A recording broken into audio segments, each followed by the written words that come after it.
This is very important information I would like to share with you. Frozen shoulder syndrome.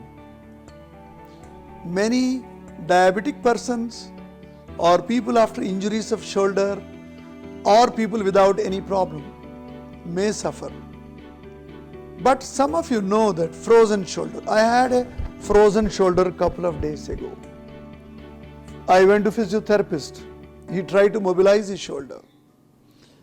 I took cervical traction and it has improved my neck. These are the statements we came across. But I want to unravel some mysteries of frozen shoulder syndrome. Frozen shoulder syndrome has become very common. I call it, this is the disease of the millennium.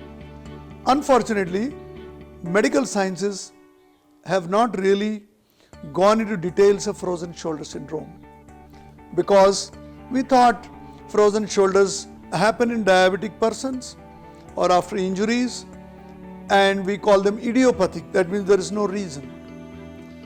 But I have seen more than 10,000 frozen shoulder syndromes, and it is a challenge for most of the physiotherapists, sports doctors, orthopedicians.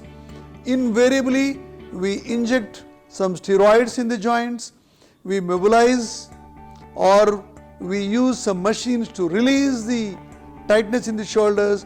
We do even homeopathic practice, acupuncture to release the shoulders. These are the common practices. Frozen shoulder syndrome is a lifestyle disease.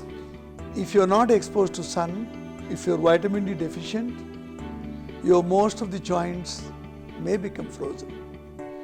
If you have changed your food habit and if you are dependent on mostly the glutinous food or non-staple food, or you have intestinal problems, you may get into frozen shoulder syndrome. If you have some injuries, maybe a little fall or skid or some exercise induced, you may land up with a frozen shoulder.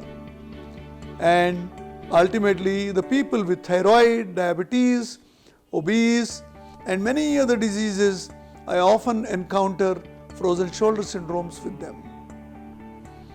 Now the dangers are mobilizing. My dear physiotherapist, my dear doctor colleagues, do not unnecessarily try to mobilize the frozen shoulder because it is not really frozen as we are thinking. There is a problem internally inside the body. There are some disturbances in your micronutrients. There is some metabolic disturbance which is causing all your joints stiff, including shoulder joint. Because shoulder joint is very mobile, that's why even a slightest restriction, stiffness in the shoulder joint, it is easily felt. So addressing the shoulder with respect to shoulder tightness, frozen shoulder, or we call it periarthritis.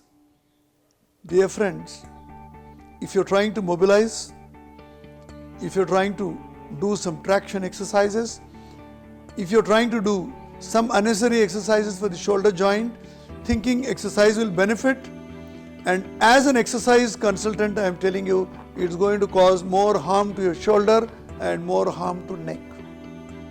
Anybody has a tight shoulder, they may develop ultimately some neck problems, some back problems, some other problems in their trunk. So you should be very careful. You need a thorough analysis. Do not inject unnecessarily steroidal injections. Do not forcibly mobilize shoulder. Do not do any manipulation of shoulder. All this is going to cause you tremendous pain, and you land up with recurrence of frozen shoulder in near future. Take care.